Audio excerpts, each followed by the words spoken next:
આજે તો હવાના પૂરમાં શ્રીમતનું અટાણું કરીને આપણે પહોંચી ગયા વાડીએ, કારણ કે દાદાને લેવા ગયા હતા. પણ કેળો જ અમારો એવો છે ને કે હારા પાછા પડી જાય. પણ વાડીએ પોગતા તે પહેલાં જ તે દાદા અહીંયા સાઈડમાંથી દેખાઈ જાય. જો ક્યાંથી દેખાણ અહીંથી દેખાઈ જાય. પછી દાદાને લઈને ઘરે આવ્યા. પછી હારા સમૂર્ખ પાડી નાખ્યા. પછી બપોર પછી બધું ભાઈ પતંગો ચડાઈ નાખી. ચડાઈ ક્યાં તો પછી અમે હાથે કટકો કરીને જવા દીધી એક પતંગ તો.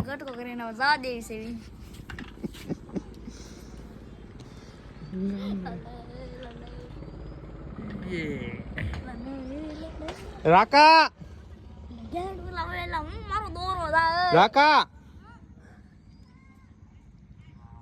જોઈ દોરો જોઈ રહ્યો અહીંયા.